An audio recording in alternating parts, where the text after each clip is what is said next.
रिसेप्सनको काम त्यही पनि फ्रेसरको लागि भनेर एकदमै राम्रो भ्याकेन्सी हामीले लिएर आएको छौँ। लोकेसन वाइजको कुरा गर्नु पर्दाखेरि चाहिँ हजुरको कुमारी पार्टी, लगनखेल अनि सातो बाटो यदि ललितपुर हजुर बस्नुहुन्छ भने, अनि मेन गरी प्राइम लोकेसन भनेको नयाँ बानेश्वरको लागि, पुतली सडकको लागि अनि बाग बजारको लागि, डिली बजारको लागि है त।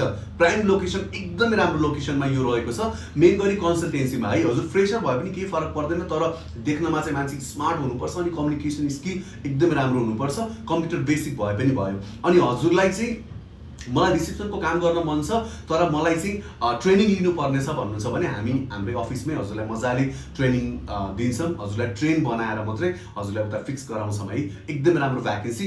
सो हजुरको ड्युटी टाइम भनेको 10 बजेबाट बेलुकाको नर्मली 5 देखि 6 बजेसम्म हुनेछ भने स्याटरडे लिभ भयो, पब्लिक होलिडेमा छुट्टी पाउनुहुन्छ, खाजा अफिसको तर्फबाट भइ नै हाल्यो। स्यालेरी वाइजको यदि कुरा गर्नुहुन्छ भने अहिलेसम्म कामै गर्नुभएको छैन, फ्रेसर नै हुनुहुन्छ भने पनि नर्मली हजुरको 14-15 देखि लिएर यदि ट्रेन काम गर्नुभएको छ भने नर्मली हजुरको स्यालेरी भनेको 18 to 22,000 सम्म हजुरको स्यालेरी हुन्छ है। फेरि पनि भन्दैछु कम्युनिकेसन स्किल चाहिँ एकदमै राम्रो हुनु पर्यो अनि मान्छे एकदमै स्मार्ट हुनु पर्यो। सो यो लोकेसनको नजिकै यदि हजुर बस्नुहुन्छ र यो रिसेप्सनको काम गर्न चाहनुहुन्छ भने यो तल दिएको नम्बरमा छिटोभन्दा छिटो सम्पर्क गर्नुहोस्। अनि यस्तै राम्रो भ्याकेन्सीको लागि चाहिँ स्पेसली हामीलाई फलो, लाइक अनि सेयर गर्न चाहिँ नबिर्सिनु। स्पेसली सबैले रिपोस्ट गरिदिनु, सेयर गरिदिनु। Thank you.